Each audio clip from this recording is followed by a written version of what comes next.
man fariha bidukhuli Ramadan faqad haramallahu jasadahu 'alan nar. Ini di mana-mana Bapak Ibu akan dengar sebelum menyambut kedatangan bulan suci Ramadan. Hadis ini oleh para ulama ada dalam 3 pandangan. Yang jelas hadis ini tidak sahih. Allahumma laka sumtu wa bika amantu wa ala rizkika aftartu birahmatika ya arhamar rahim. Bapak Ibu, dari mana kita tahu kalimat ini? Dari nenek moyang. Artinya dari dulu-dulu kita dipelajari berbuka puasa itu doanya itu. Betul ya? Tapi apakah hadis ini sahih atau tidak sahih? Itu yang kemudian oleh para ulama dicari tahu, terkhusus ulama hadis.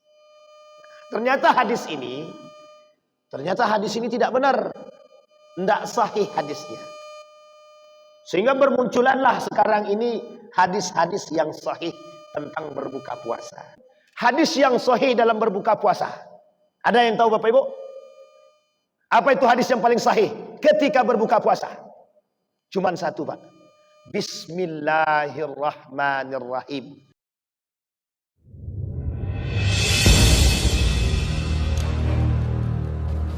Alhamdulillahirabbil alamin. Alhamdulillahilladzi an'ama bi ni'matil iman wal islam bihima tatimmus shalihat. Asyhadu an la ilaha illallah wahdahu la syarikalah wa asyhadu anna Muhammadan abduhu wa rasuluh la nabiyya ba'd. Allahumma salli wa sallim wa barik ala hadzal nabiyil karim. Allahumma salli ala Muhammad wa ala ali Muhammad fil alamin innaka Hamidum Majid. Ya ayyuhan nasu ittaqu rabbakumul ladzi khalaqakum min nafsin wahidah wa khalaqa minha zawjaha wa batha minhuma rijalan katsiran wa nisaa'a. Wattaqullaha alladzi tasaaluna bihi wal arham innallaha kana 'alaikum raqiba. Wa qala Allah ta'ala ya ayyuhalladzina amanu taqullaha wa qulu qawlan sadida yuslih lakum a'malakum wa yaghfir lakum dhunubakum wa may yuti'illaha wa rasulahu faqad faza fawzan 'azima. Puji syukur kehadirat Allah atas limpahan rahmat dengan mengucapkan alhamdulillahirabbil alamin. Berselawat kepada Nabi dengan mengucapkan Allahumma salli ala Muhammad wa ala ali Muhammad fil alamin innaka Hamidum Majid. Bapak Ibu sekalian yang berbahagia, mudah-mudahan di subuh hari ini Allah melimpahkan rahmat dan karunia-Nya kepada kita semua.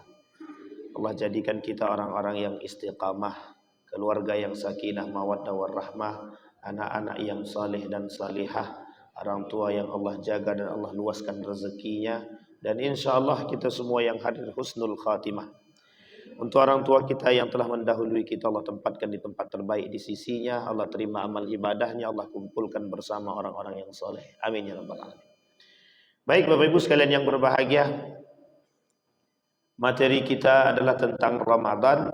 Tapi Bapak Ibu sekalian yang berbahagia, saya mengangkat satu buku dengan judul Al-Ahadis Al-Muntashirah Hawali Ramadan La Tasih. Hadis-hadis yang tersebar seputar Ramadan, tapi hadis ini tidak sahih. Satu, tidak sahih. Yang kedua, hadis palsu. Yang ketiga, hadisnya dhaif, lemah. Yang ketiga, lemah banget. Di dalam perkara Ramadan, banyak hadis-hadis yang berada di seputar Ramadan itu, hadisnya mencakupi 3 hukum tadi. Hukum di dalam hadis itu secara garis besar ada 3. 1 sahih, yang kedua hasan.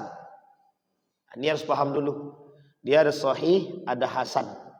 Kemudian ada dhaif, lemah. Nah yang keempat ini namanya palsu, maudhu' namanya. Hadis sahih terbagi 2. Sahih li ghairihi wa li dzatihi. Ada sahih karena memang zat asalnya sahih. Yang kedua, ada sahih disahihkan oleh ulama yang masyhur, ulama hadis yang lain. Yang kedua, hasan, terbagi dua juga. Ada hasan li dzatihi dan hasan li ghairihi. Atau lebih tepatnya, ada yang hasan beneran, ada yang hasan menghasankan hadis yang dhaif. Jadi hadis ini lemah, ada ulama masyhur, ulama hadis yang meriwayatkan hadis tersebut, maka hadis yang tadi lemah jadi hasan. Nanti kita lihat apakah ada hadis-hadis itu yang derajatnya hasan atau dihasankan. Yang ketiga, dhaif. Dhaif itu lemah. Ada dua. Satu lemah saja, yang kedua lemah banget.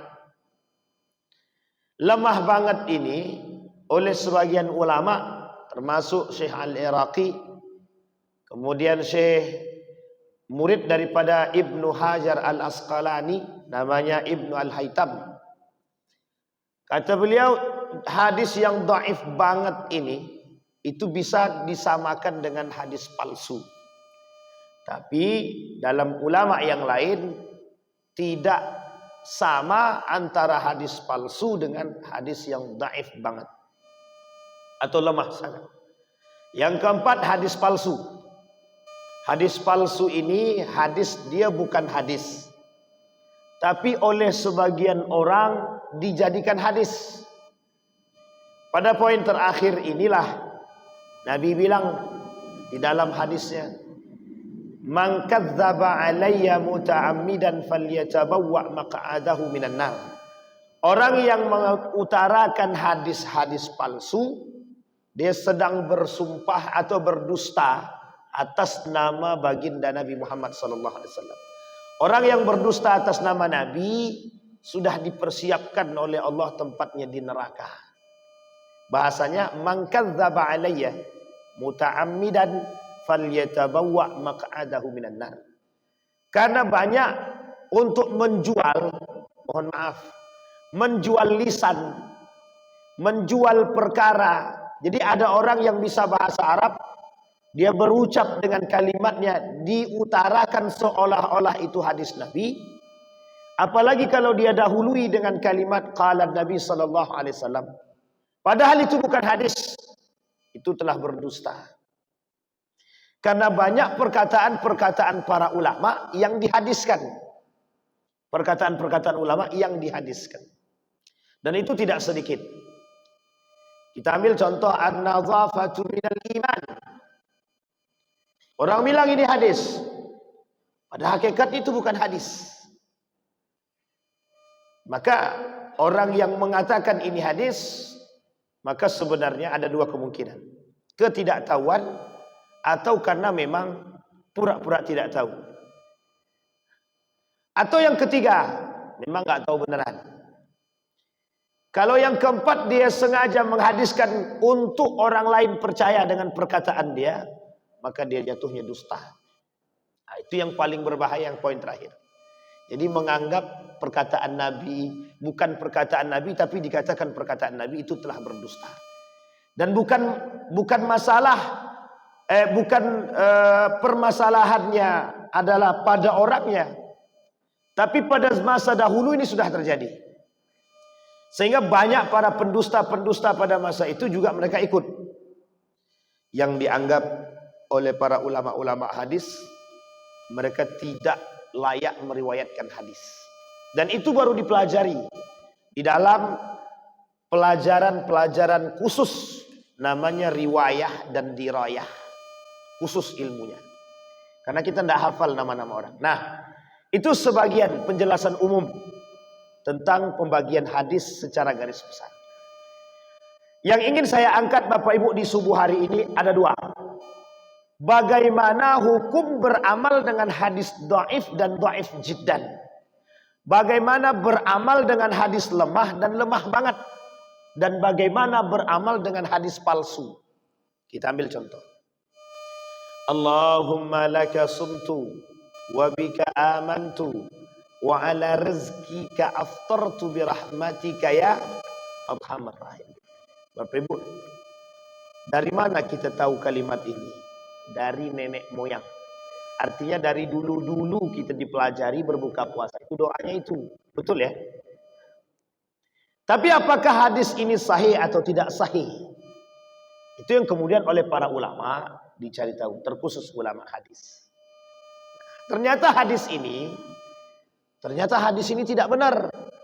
Tidak sahih hadisnya. Sehingga bermunculanlah sekarang ini hadis-hadis yang sahih tentang berbuka puasa. Nah, nanti kita bahas.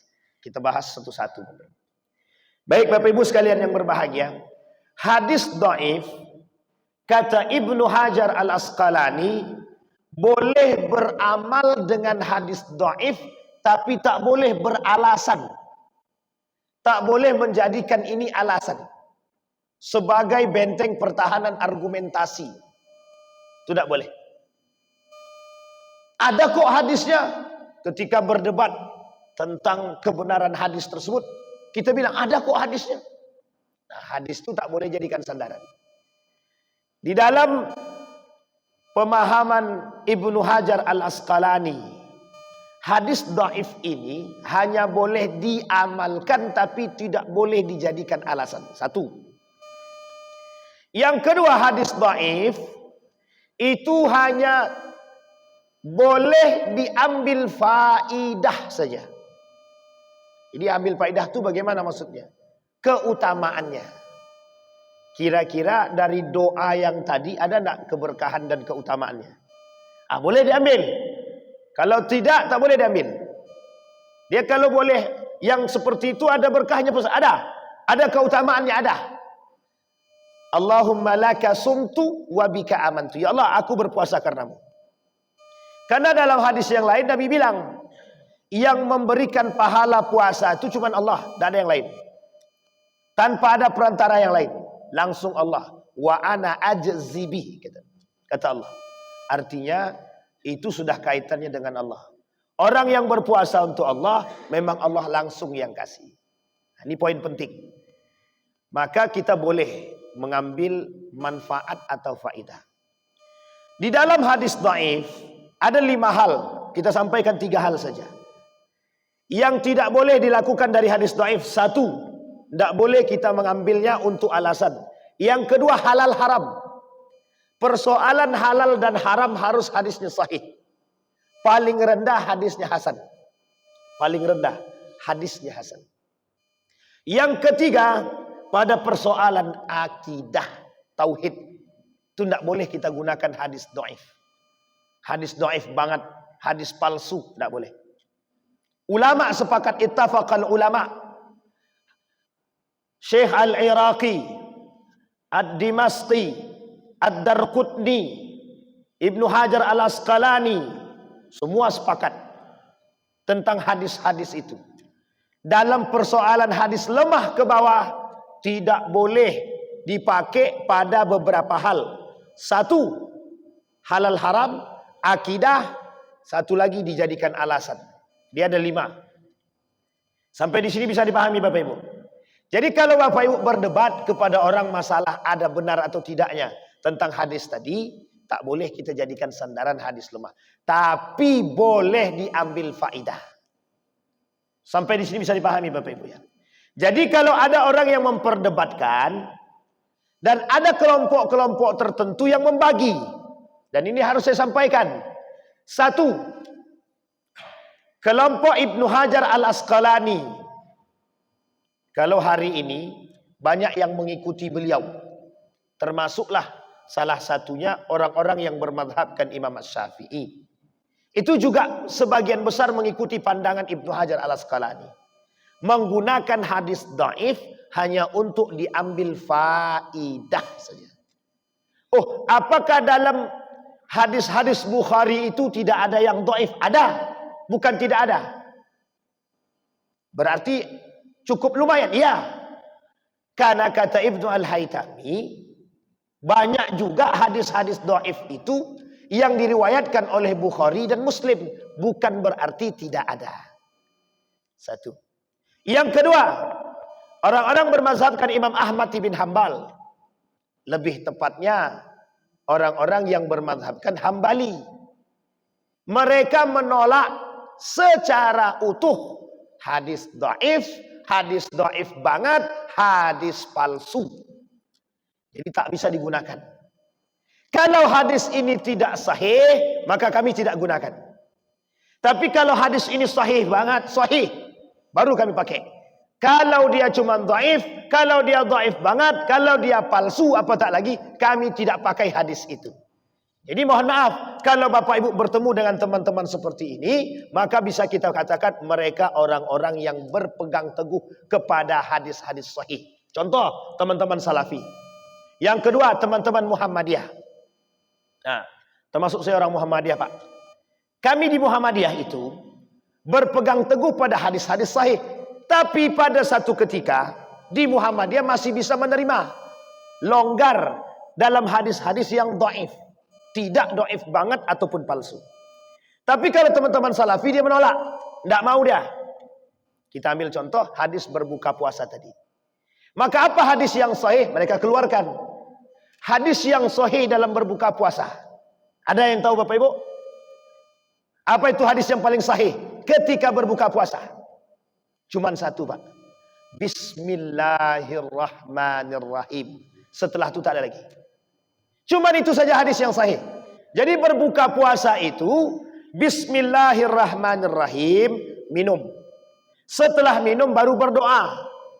Zahabaz zama wabtabatil uruq wathabatil ajru insyaallah. Itu dia hadisnya.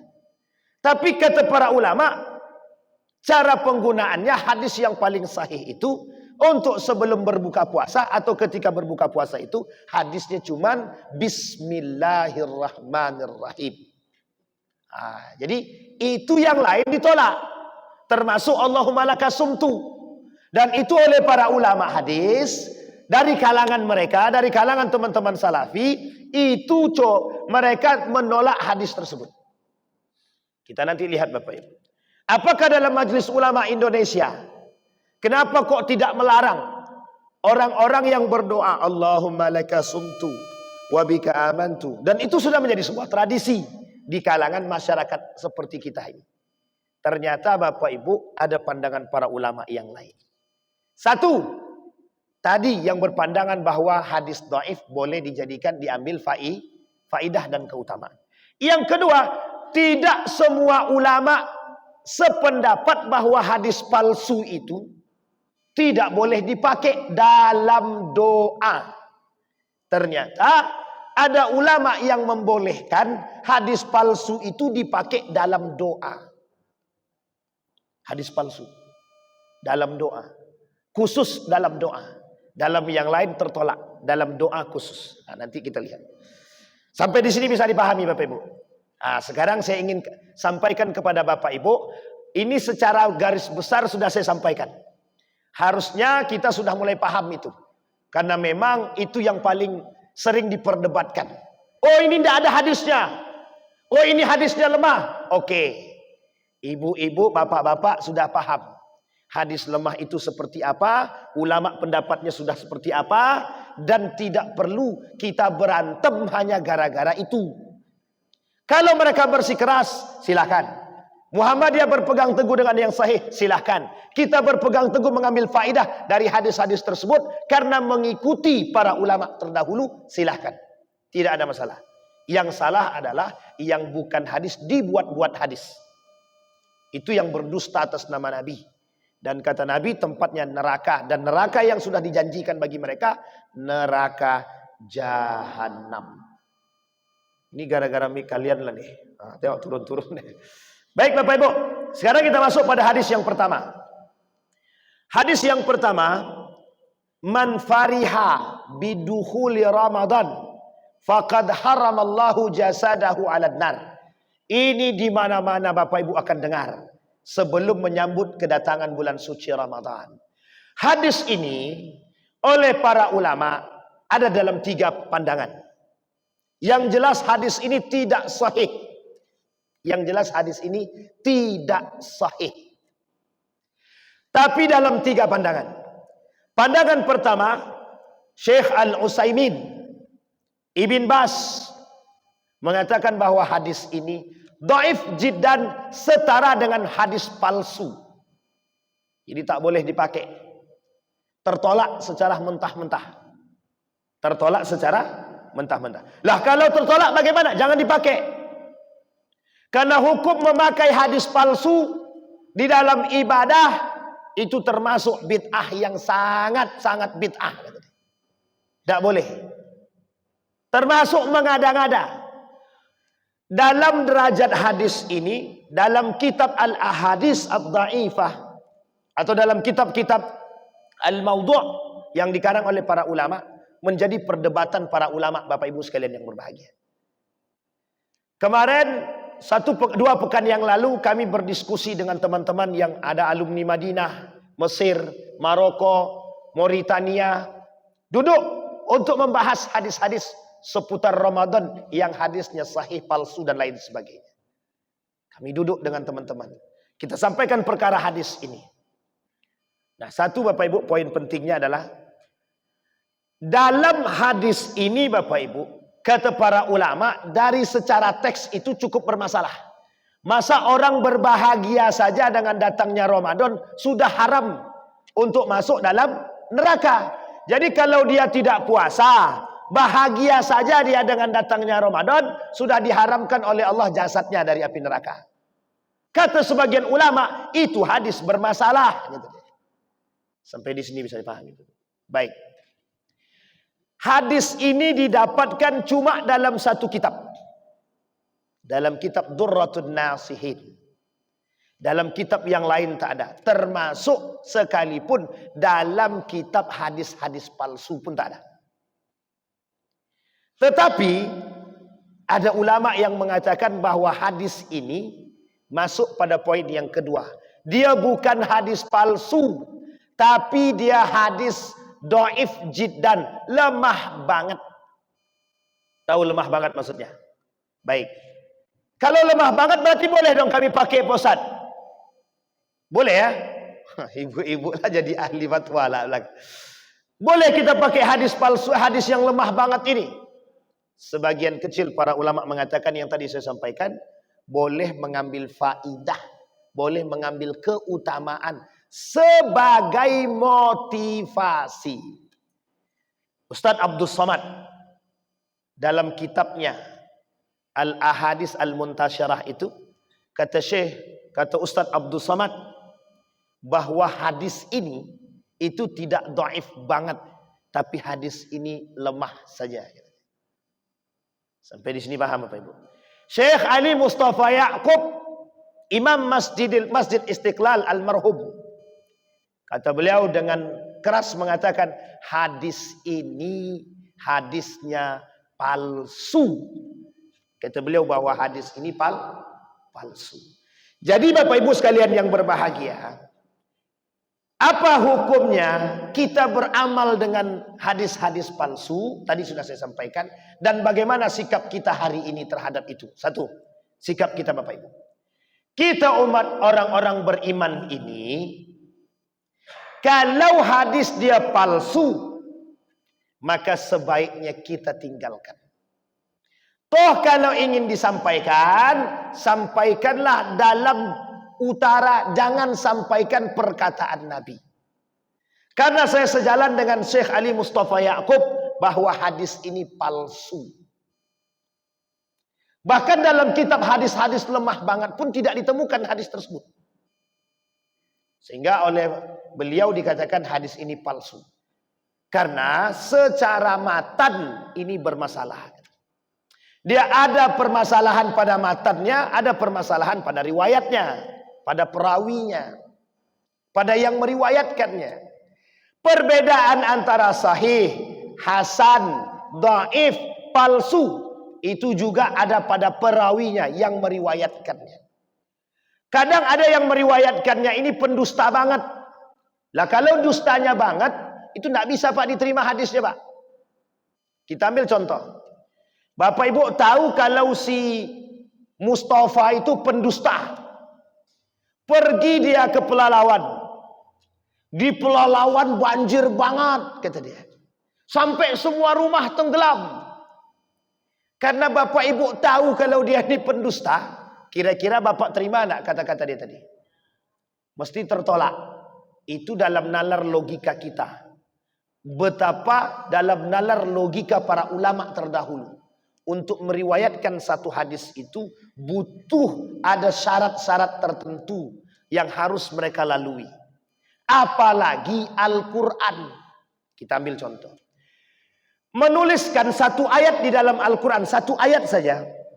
Zaid ibn Thabit itu mengumpulkan 10 orang. 10 orang ini untuk satu ayat, bukan satu surat ya, satu ayat. Kalau tak sama orang pertama sampai orang terakhir, buang semuanya. Harus cari yang betul-betul. Kalau sama 10-10 ini, baru dimasukkan di dalam ayat Al-Quran. Di dalam mushaf itu. Saking detailnya, Pak. Saya ingin sampaikan kepada Bapak Ibu semua. Pada tahun 2014 atau 15, saya menemukan satu website. Isi websitenya begini. Muhammad itu pendusta. Hadis itu baru ada 200 tahun setelah Muhammad. Jadi Muhammad itu pendusta. Salah satu cara masuk kaum orientalis dalam jalur ini, dalam jalur perkataan Nabi ini, di situ Bapak Ibu. Pada hadis palsu, pada hadis lemah, pada hadis lemah banget. Sehingga dalam kajian orientalis, bukan tidak ada sebab. Banyak orang yang masuk ke situ dan mengatakan bahwa Muhammad ini pendusta. Satu. Yang kedua, Bapak Ibu sekalian yang berbahagia, lahir golongan-golongan, kelompok-kelompok yang mendustakan baginda Nabi Muhammad sallallahu alaihi wasallam. Ini yang poin pentingnya, Pak. Kok bisa? Ingkar sunnah namanya. Berawal dari kajian orientalis tentang hadis. Maka Bapak Ibu, untuk mengelabui umat muslim, muncul satu buku. Namanya Al-Mu'jam Al-Mufahras lil Alfadhil Ahadis. Yang dikarang oleh orientalis, yang dijadikan sandaran oleh kaum muslimin. Nah, coba bayangkan. Permasalahan hadis sampai ke situ, Pak. Berawal dari perkataan dhaif jidan, palsu, sampai kajian orientalis ke situ.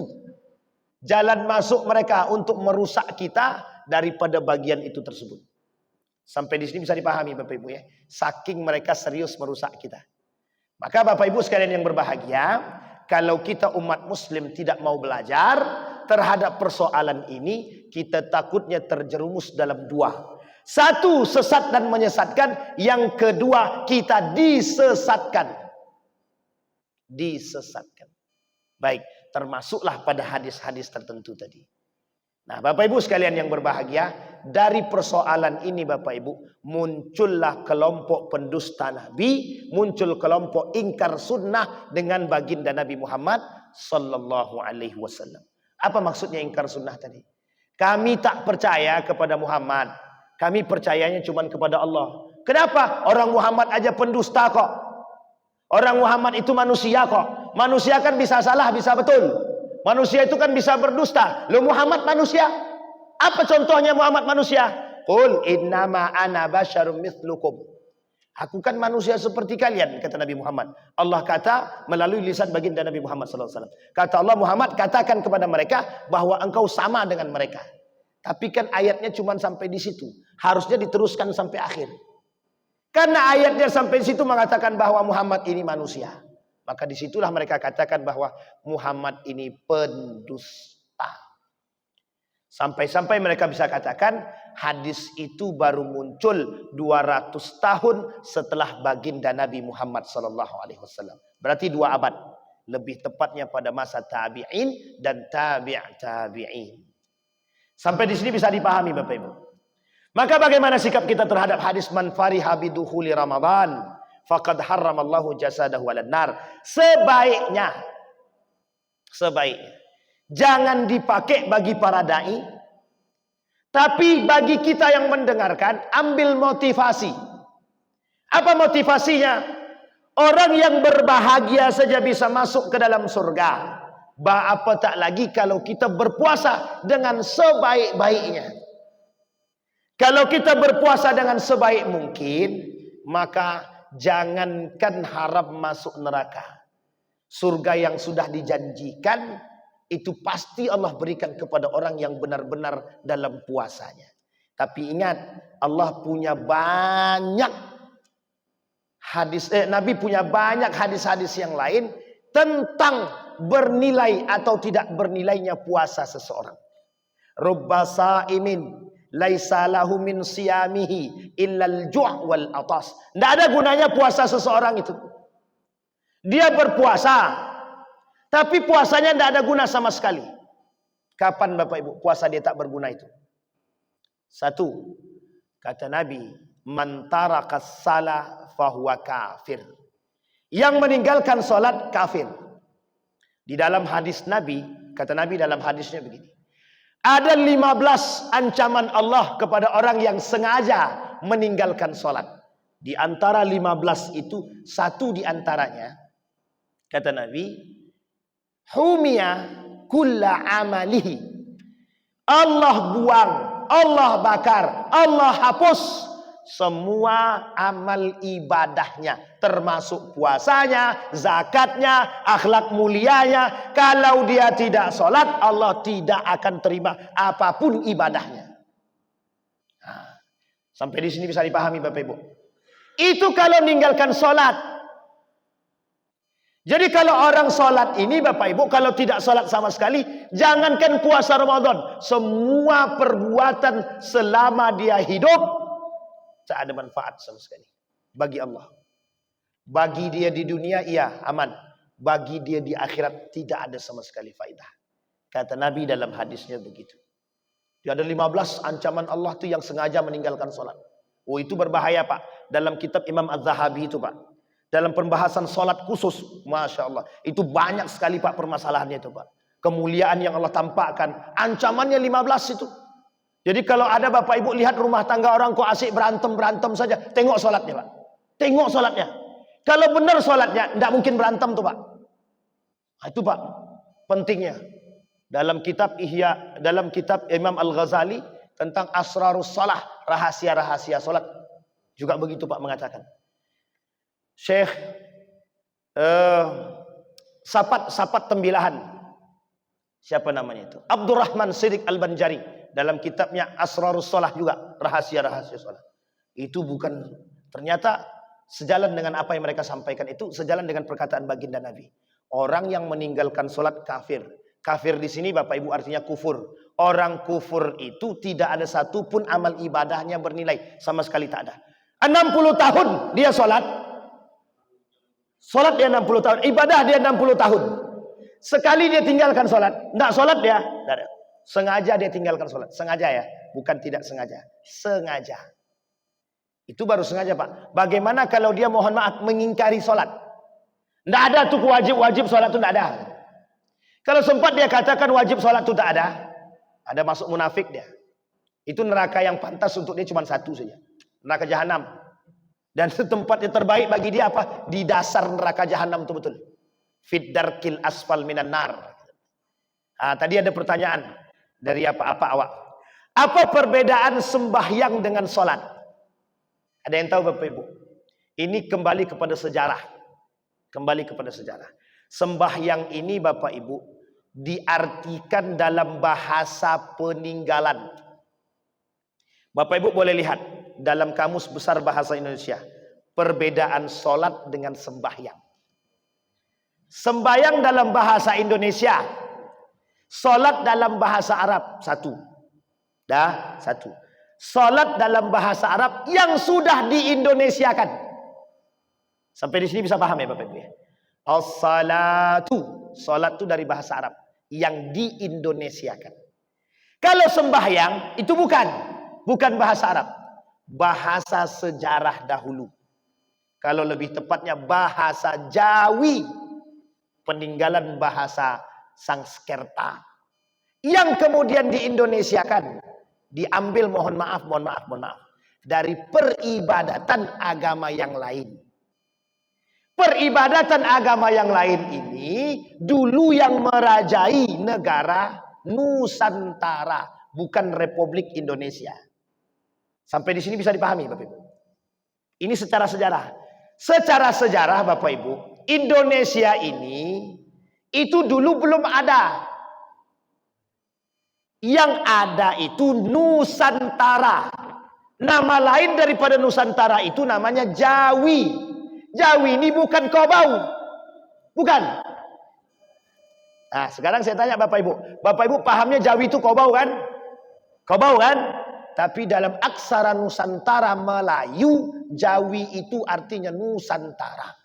Dulu bahasa kita bahasa Jawi. Bahasa Jawi itu bahasa Nusantara. Apa bahasa Nusantara itu? Melayu. Sampai di sini bisa dipahami Bapak Ibu? Baik. Karena dulu sejarahnya Nusantara ini dikuasai oleh dua agama. Tiga. Tapi yang satu ini bukan agama. Tidak dianggap agama. Satu, penghayatan. Sebelum datang Buddha dan Hindu.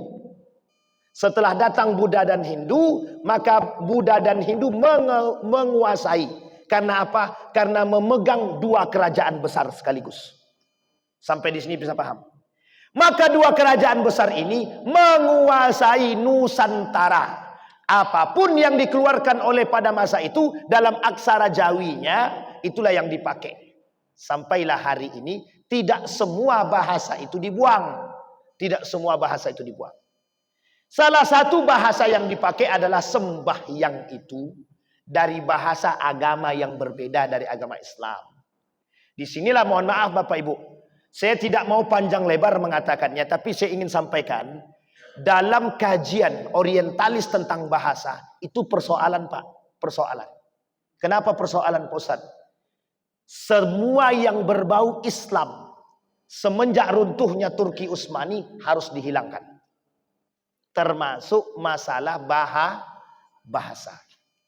Oh jangan salah Pak, masalah bahasa ini perang beneran kita Pak, perang betulan. Bukan main-main masalah bahasa ini Pak. Makanya yang diserang oleh orientalis itu dua Pak, bahasa dan budaya. Jadi masuk mereka dulu dalam bahasa dan budaya. Mereka pegang dulu. Kalau sudah kuat bahasa dan budayanya untuk merubah pola pikir orang Muslim, itu mudah katanya. Kita ambil contoh. Yang paling sederhana, yang ada dalam rumah tangga kita. Kalau kau tak belajar nak bodoh, itu cara orientalis merusak akidah kita. Betul apa tidak orang tak belajar itu bodoh? Saya kira Pak, semua sepakat dalam nalar logika, semua sepakat. Kalau tidak belajar mesti bodoh. Itu semua sepakat. Kenapa sepakat Ustaz? Karena sudah menjadi sebuah tradisi dalam pikiran kita. Nak belajar. Kalau tidak belajar mau pintarkan pintar-pintar kau nak. Padahal mohon maaf, yang memintarkan kita siapa? Allah Pak. Wattaqullaha wa yu'allimukumullah. Bertakwalah engkau, niscaya engkau akan aku cerdaskan kata Allah. Itu Allah yang kata Pak, bukan kita. Pertanyaannya, dari bahasa yang tadi kira-kira bergeser nak akidah kita? Tanpa sadar kita terjerumus dalam kekufuran. Tanpa sadar. Kalau kita mengimani bahwa betul-betul belajar yang mencerdaskan, rusak akidah kita sudah.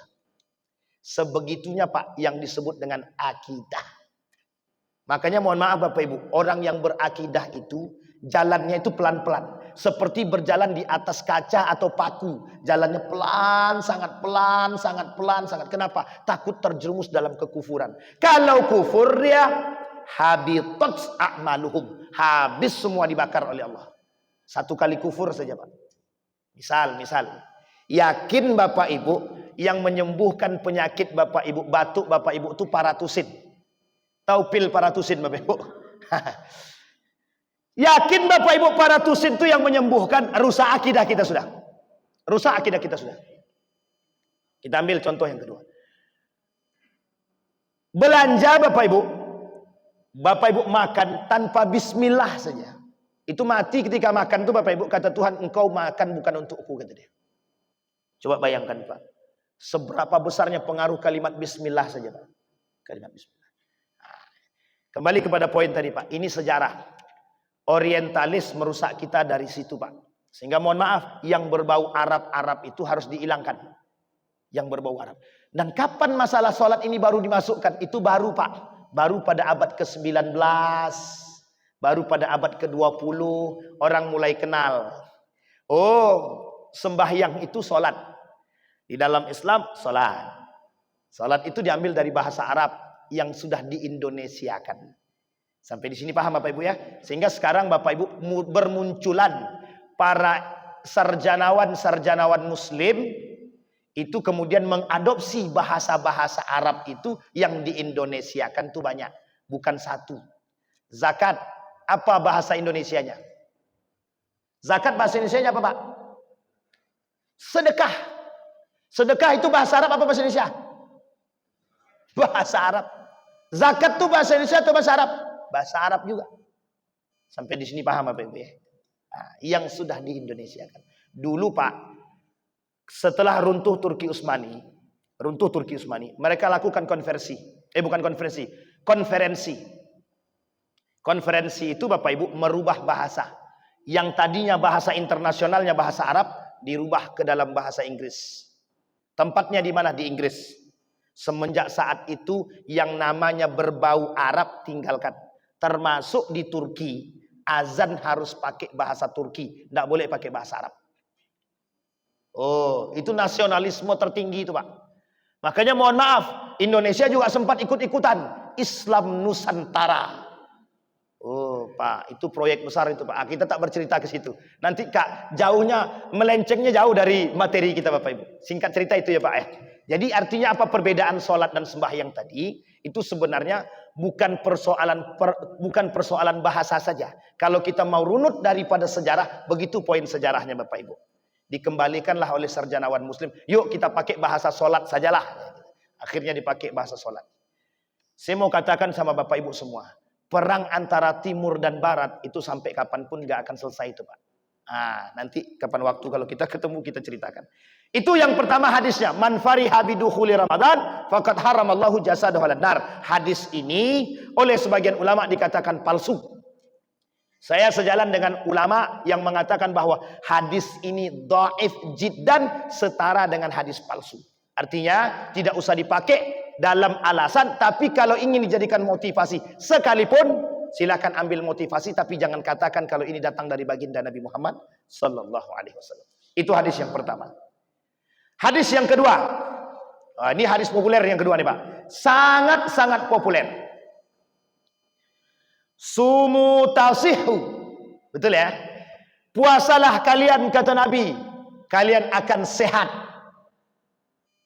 Berarti kalau ada orang sakit di bulan Ramadan, wah berarti dia ini orang yang tidak berpuasa. Nggak ada gunanya puasa kalau begitu. Sumu tasihu. Berpuasalah kalian, maka Allah akan sehatkan kalian. Ada orang puasa, Pak, bukan makin sehat makin sakit. Kira-kira yang salah siapa? Hadisnya atau orangnya? Ini kalau disandarkan begini mesti bingung kita semua, Pak.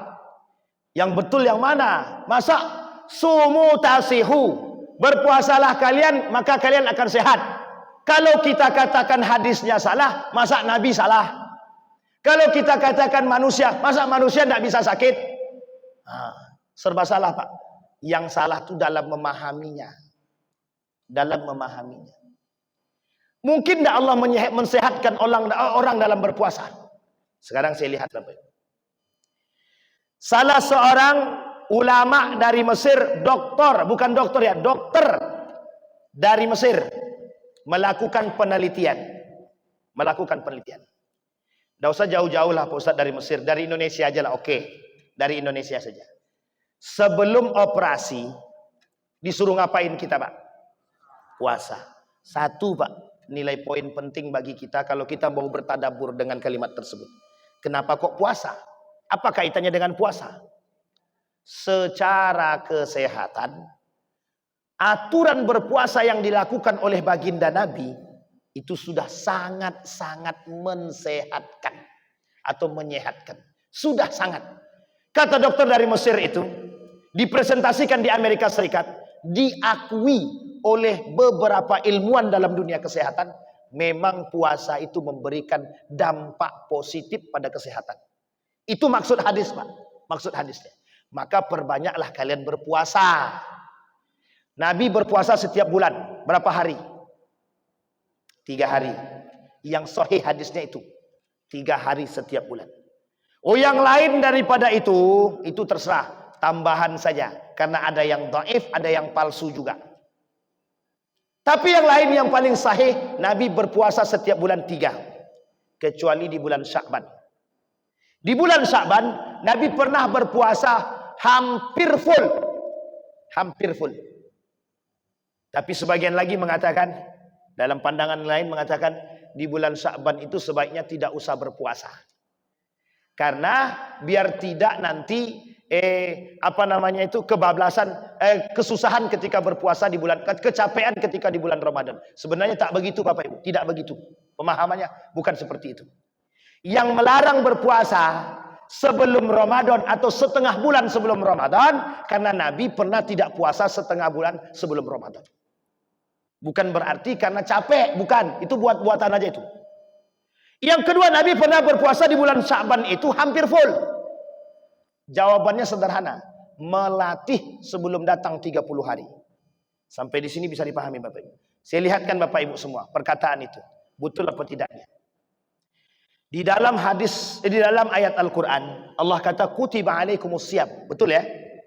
Kata Allah, aku wajibkan kalian berpuasa. Bapak Ibu, dalam sejarah, puasa itu tidak langsung diwajibkan secara mutlak. Tidak diwajibkan secara mutlak. Bapak Ibu yang ingin bertanya, takutnya waktunya habis, saya tidak ini kan. Yang mau tanya nanti angkat tangan aja Pak. Langsung aja tak Bapak ya, yang mau bertanya. Gila tuh, silahkan tuh. Assalamualaikum warahmatullahi wabarakatuh. Masalah hadis. Aha. Kali ini Pak, malam Kamis, malam tanggal 1 pagi ini memanggil Ustaz untuk ceramah. Untuk penceramah seperti ini. Jadi kita tidak tahu mana yang palsu, mana yang sahih, mana yang dhaif. Tapi karena masyarakat tadi menyampaikan, Ustaz menyampaikan, apa yang kita terima itu artinya itulah kita. Nah, bagaimana caranya supaya kita tahu bahwa ini hadis palsu, ini hadis tidak palsu, ini hadis yang sangat tidak palsu. Contoh yang saya sampaikan tadi Pak. Saya tanyakan sama Bapak tadi. Masalah sholat dengan sembahyang. Profesor Dr. Hamka membenarkan bahwa itu masih dipakai di Indonesia, bahwa sholat dan sembahyang itu masih banyak tentang Indonesia itu menyebut sembahyang. Ada yang sholat. Nah, maka tadi bagaimana kita membedakan ini palsu, ini sahih, ini sangat tidak sahih, supaya kita tahu Pak. Jangan kita sampai diceramah-ceramahi terus kita benar. Masyarakat ini butuh pencerahan. Tidak tahu Pak mana sahih. Baik. Nah, siap. Ini salah siapa? Baik, salah siapa? Ini kalimat akhirnya yang nggak enak nih. Ini salah siapa nih Pak? Ini yang paling nggak enak yang terakhir ini. Baik. Tadi yang terakhir saya sampaikan tentang apa ya? Baru apa udah lupa? Apa nih? Yang terakhir tadi? Apa? Puasa sehat. Kita selesaikan dulu. Jadi gini Bapak Ibu. Jadi Bapak Ibu, dalam hadis ini mengatakan puasalah kalian, maka aku sehatkan. Hadis ini itu ada 2 pandangan. Satu lemah banget, satu lemah saja. Sampai di sini bisa dipahami Bapak Ibu ya. Kalau lemah banget ataupun lemah saja, kira-kira boleh diamalkan apa tidak? Kita mengikuti pemahaman ulama kita. Syekh Yasin Al-Padangi. Tahu Yasin Al-Padangi Bapak Ibu? Syekh Yasin Padang. Ulama yang sangat terkenal tempat orang mengambil hadis. Ulama dunia ngambil hadis sama beliau. Orang Padang. Dari murid-murid beliau kita pelajari Bapak Ibu. Persoalan hadis dhaif dan hadis dhaif banget tadi sudah saya sampaikan, merujuk kepada pemahaman ulama salaf juga bahwa tidak ada masalah kita mengambil faidah atau mengamalkannya. Artinya begini, betul atau tidaknya, oh hadis itu kalau kami kata hadis itu kalau kami berpuasa kami akan sehat. Itu motivasi bagi kita, kita ambil keutamaan. Boleh, tidak ada masalah. Didorong dengan, mohon maaf, saat ini sudah didorong oleh penelitian ilmiah. Artinya, ketika penelitian ilmiah mengatakan bahwa orang yang berpuasa itu betul-betul sehat, secara tidak langsung itu sudah tergambar. Sampai di sini bisa dipahami Bapak Ibu ya. Artinya apa kalau begitu Pak Ustaz? Kalau begitu boleh amalkan, silahkan. Silahkan beramal. Tapi kalau berdebat Pak Ustaz dengan orang, tidak usah dijadikan alasan. Terima saja tidak apa-apa. Ya memang hadis itu dhaif, tidak apa-apa. Hadis itu dhaif. Tapi beberapa penelitian sudah mengatakan bahwa orang yang berpuasa betul-betul Allah sehatkan. Pertanyaannya, kalau dia sakit jantung Pak Ustaz, kemudian dia berpuasa kok tidak sembuh-sembuh, itu memang qadarullah, berarti itu sudah. Tidak, bukan begitu pemahamannya Bapak Ibu. Pemahamannya adalah tidak semuanya juga yang Allah sembuhkan, tergantung keinginan Allah dan keyakinan. Tapi Bapak Ibu, setinggi apa keyakinan kita itu tergantung pada iman kita masing-masing. Yakin kita Pak, kalau itu Allah bisa sembuhkan, pasti Allah sembuhkan. Tapi kalau kita tak yakin Pak, mohon maaf, tidak akan Allah sembuhkan. Tidak akan, orang kita tidak yakin kok. Sampai di sini bisa dipahami Bapak Ibu. Kembali kepada pertanyaan Bapak tadi, masalah hadis dhaif, hadis palsu, hadis lemah. Saya menyarankan nih Pak Ketua, mohon maaf nih Pak Ketua. Saya sarankan satu, buatlah kajian hadis. Carilah ustadznya Pak. Terserah siapapun, Doni Putra, Ustadz Samsul Arifin yang alumni hadis, Ustadz Ridho alumni hadis. Siapa lagi? Ustadz Abdul Somad kalau dia mau. Itu kalau mau ya, kalau tak mau dia jangan dipaksa. Itu kalau beliau mau. Siapa Pak? Zul Henry Rais kalau mau. Silahkan. Kajian-kajian hadis itu minta tolong sama mereka. Mohon maaf Pak, mohon maaf. Saya berbicara apa adanya Pak. Saya tak pandai tahan-tahan. Mohon maaf. Kekurangan kita di situ Pak. Kekurangan kita di situ. Saya bukan mau menjelekkan siapapun Pak. Tapi mohon maaf. Nabi sendiri yang bilang, kata Nabi, kelak di akhir zaman itu banyak orang yang menjual lisan demi mendapatkan keuntungan dunia. Paham maksud saya Bapak Ibu? Saya tak perlu jelaskan panjang lebar. Karena ini tukang rekam ini sudah tahu betul nih Bapak Ibu. Karena kata Nabi, yang paling dikhawatirkan Nabi di akhir zaman itu bukan Dajjal. Bukan Dajjal. Ulama su. Orang alim yang buruk perangainya. Itu yang paling ditakuti Nabi Pak. Oh ini kalau dibahas ini Pak, Bapak Ibu habis kita.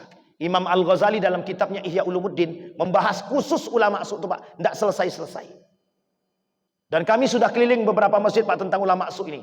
Nurul Yakin, Jami'atuz Zahidin dan lain sebagainya. Sudah kita bahas Pak. Rata-rata ketakutan Pak. Dan ini disampaikan oleh Nabi. Sendiri Nabi sampaikan kepada para sahabat. Apa kata Nabi kepada para sahabat? Kelak di akhir zaman kata Nabi. Ada du'atun ila abwabi jahannam. Kelak akan ada da'i-da'i yang mengajak ke neraka jahannam. Oh itu seram apa tak seram? Nah satu. Langkah pertama satu. Hadirkan Ustadz kajian khusus tentang hadis. Nanti akan disampaikan sama Ustadznya. Akan disampaikan. Karakteristiknya Pak. Karakteristiknya. Oh setelah disampaikan. Kami Pak Ustadz. Setelah disampaikan. Kami tidak tahu nih Pak Ustadz. Masih belum mengerti juga. Karakteristik itu secara utuh. Oke. Kalau memang masih belum tahu juga. Maka kita Bapak Ibu. Mauqif kita. Tempat kita, bersandar kita kepada para ulama. Maksudnya bagaimana? Ada ustadz yang menyampaikan. Misal seperti saya nih. Ini kan jangan ditelan mentah-mentah dulu yang saya sampaikan ini. Saya katakan dalam hadis ini, sumu tasihu. Kalau ada yang ragu dengan pernyataan saya nih, Bapak Ibu tanyakan. Misal, Ustadz Zulhendri Rais, dikenal pakar hadis misal. Tanya sama beliau, Ustadz betul enggak pernyataan sumu tasihu itu hadisnya dhaif? Oh, ada pandangan beliau yang lain. Baik, bisa Bapak Ibu terima, ambil. Tak ada masalah. Sampai di sini bisa dipahami Bapak Ibu. Itu penting. Jangan diadu. Yang masalahnya jangan diadu. Masalah sekarang ini pengaduan, diadu-adu. Nah, itu satu. Yang ketiga, kejujuran para dai. Saya mohon maaf ya Bapak Ibu, kejujuran para dai. Kadang ada dai yang disampaikannya, oh hadis ini palsu dah. Tapi dia tak sampaikan pandangan yang lain. Sampai di sini bisa dipahami Bapak Ibu. Kita butuh yang itu Pak. Kita butuh yang itu. Sehingga dalam otaknya masyarakat itu Pak, mohon maaf. Kalau sudah mazhabnya Syafi'i, berarti tidak ada mazhab yang lain. Itu salah besar. Anda mau berpegang dengan mazhab manapun silahkan. Mau mazhab Syafi'i, Hambali, Hanafi, Maliki silahkan. Tidak ada persoalan. Yang menjadi masalah adalah Anda jujur. Kalau kita jujur Bapak Ibu, pasti kita bisa terbuka dengan pola pikir yang lain. Kita ambil contoh. Ibu-ibu mazhab Syafi'i, sholat. Tiba-tiba di sampingnya ada orang yang sholat agak berbeda sedikit. Berbedanya mungkin tidak terlalu banyak, tapi pas pada ruku atau pada sujud misalkan. Selesai sholat, sesat sholat kau nih, sesat sholat kau nih, ulang balik. Gitu. Ini yang kita maksud hari ini Bapak Ibu. Terlalu banyak. Karena mohon maaf, kita tak mampu berlapang dada. Kenapa kita tak mampu berlapang dada? Karena kurangnya pengetahuan kita. Satu, penyebab kedangkalan akidah. Satu, penyimpangan akidah. Di antara 5 poin. Satu di antaranya, kebodohan terhadap ilmu itu tadi Bapak Ibu. Itu yang ketiga Pak ya. Jadi tolong Pak Ketua bisa dihadirkan kalau memang ingin mengetahui kacanya. Dan Bapak Ibu mesti akan disampaikan. Dan terakhir Bapak Ibu yang keempat, sikap kita sebagai jamaah. Kita semua, bukan Ibu saja, kita semua. Sikap kita sebagai jamaah. Jangan dulu ditelan mentah-mentah yang disampaikan oleh Ustadz itu. Kita telaah dengan baik. Kita telaah dengan baik. Oh bisa kita terima dengan nalar, ambil.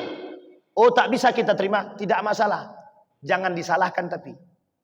Yang kemudian, jika itu motivasi Bapak Ibu. Jika itu motivasi. Kita ambil contoh. Ini hadisnya sahih Pak. Sahih banget. Kata Nabi, perempuan dilaknat oleh Allah kalau pergi ziarah kubur. La'anallah zawaratul kubur. Perempuan-perempuan yang ziarah kubur dilaknat. Hadisnya sahih loh Bapak Ibu. Sekarang saya tanya ibu-ibu belakang, mau ziarah lagi gak? Masih tetap mau ziarah gak? Masih, tapi dilaknat sama Allah mau. Mikir kan jadinya kan? Ini Bapak Ibu, hadis itu tidak satu. Hadis itu tidak satu. Karena Nabi lihat ada perempuan beguling-guling di kuburan Pak. Beguling-guling dia Pak. Nabi sedang jalan. Ada perempuan beguling-guling di kuburan. Meratapi meninggal suaminya. Sejadi-jadinya. Apa kata Nabi? La'anallah zawaratul kubur. Kata Nabi, perempuan-perempuan yang pergi ke kuburan meratapi kematian dilaknat oleh Allah. Hadis lainnya ada Pak. Datang Siti Aisyah. Siti Aisyah datang.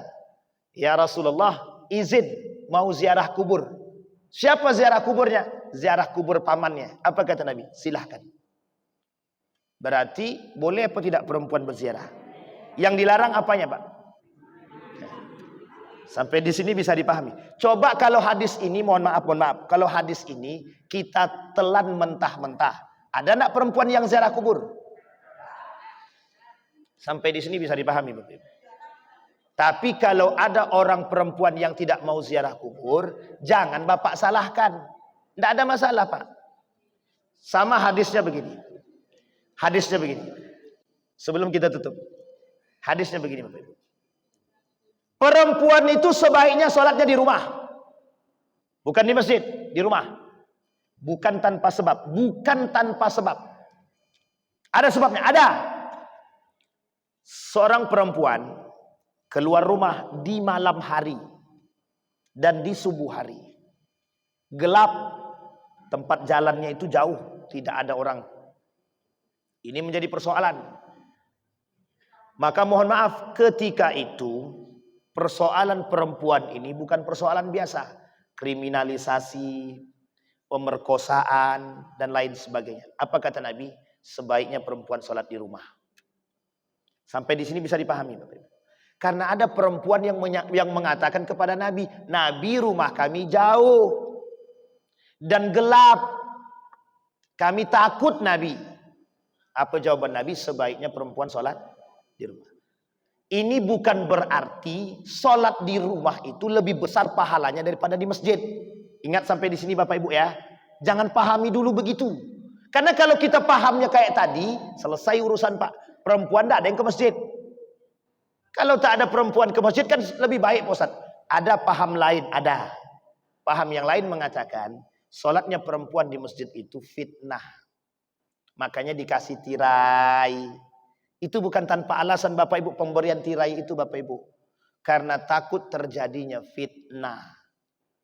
Awak takutnya ada imam Allahu Akbar, imamnya masih muda. Di belakangnya itu di sop perempuan itu tak sengaja tirai terbuka sedikit. Nampak anak gadis seorang. Tak jadi sholat. Imam itulah ganggu konsentrasinya. Aku baguskanlah bacaannya biar mohon maaf. Paling tidak tertarik anak itu.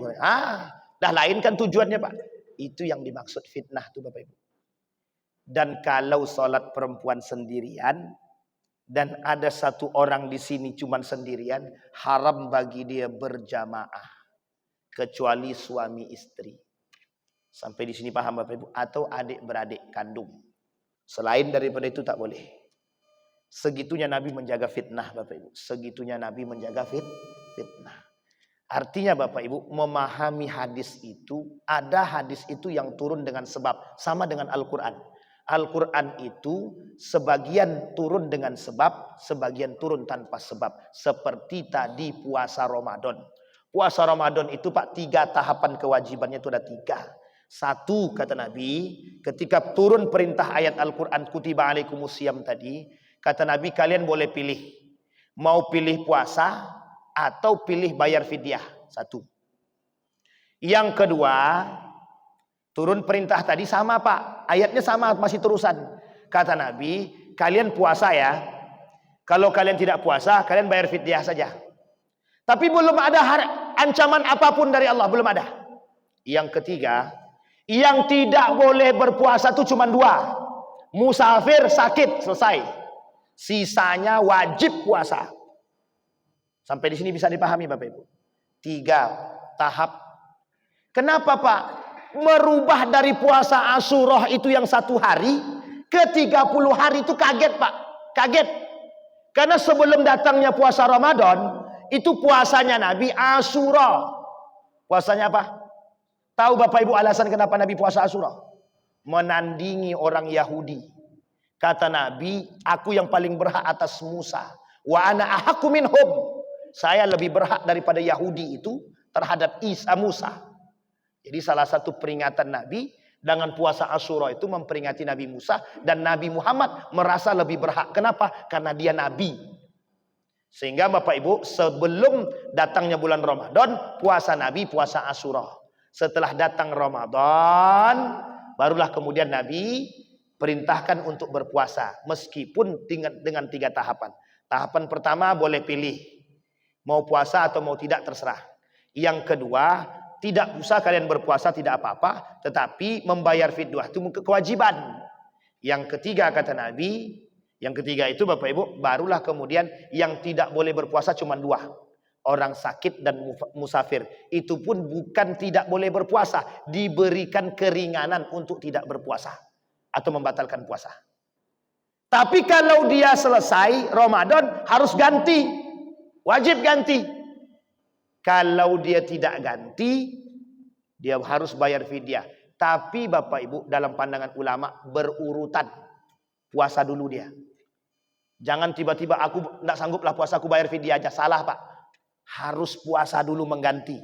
Baru kalau sudah sakit terus sampai 4 tahun sakit, barulah kemudian dibenarkan untuk membayar fidyah. Sampai di sini bisa dipahami Bapak Ibu? Ada pertanyaan? Enggak ada? Aman? Goyang juga kita. Bapak Ibu sekalian yang berbahagia, 2 hadis pagi ini sudah kita sampaikan. 1 man fariha bidukhuli Ramadan, yang kedua sumu tasih sumu tasihu. Artinya dari dua hadis yang saya sampaikan tadi, yang pertama, kalau saya Bapak Ibu berpendapat bahwa hadis yang pertama tadi bukan hadis tapi hadis palsu, tapi kemudian Bapak Ibu pada hadis yang kedua itu hadisnya dhaif, boleh saja jika Bapak Ibu ingin mengamalkan daripada hadis-hadis tersebut. Saya kira itu saja, mudah-mudahan bermanfaat bagi kita semua, mudah-mudahan ada faidahnya bagi kita, mudah-mudahan bisa semakin menambah keimanan dan pengetahuan kita. A'udzubillahi minasyaitonirrajim. Bismillahirrahmanirrahim. Alhamdulillahirabbil alamin. Hamdasy syakirina hamdan na'imin. Hamdan yuwafi ni'amahu wa yukafi mazidah. Ya Rabbana lakal hamdu kama yanbaghi li jalali wajhikal karim wa azim sultanik. Allahumma salli ala Muhammad wa ala ali Muhammad fil alamin innaka Hamidum Majid. Allahumma ighfir lana dhunubana wa dhunuba walidina warhamhuma kama rabbayana shighara. Allahumma a'inna ala dzikrika wa syukrika wa husni ibadatik. Allahumma jannibna min munkaratil akhlaq wa sayyi'il khuluq. Allahumma khtimna bi husnil khatimah wa la takhtimna illa bi husnil khatimah. Allahumma ansur ikhwanana al mujahidin fi Palestin wa fi Gaza wa fi kulli makan. Allahumma dammiril yahud. Allahumma ahlikil kafarata wal mubtadi'ata wal musyrikin a'da'aka a'da'ad din. Allahumma ya Rahman ya Fattah ya Alim ya Aziz ya Ghaffar ya Rabbal Alamin. Allahumma ja'alil Qur'an al-azim rabi'a qulubina wa nura sudurina wa jila'a ahdanina wa dhihaba humumina wa ghumumina. Allahumma faqihna fid din wa alimna ta'wil. Allahumma ighfir lahum warhamhum wa'afihim wa'fu anhum wa akrim nuzulahum wa wasi' madkhalahum waj'alil jannata mathwahum. Rabbana atina fid dunya hasanah wa fil akhirati hasanah wa qina azaban nar. Walhamdulillahi rabbil alamin. Assalamualaikum warahmatullahi wabarakatuh.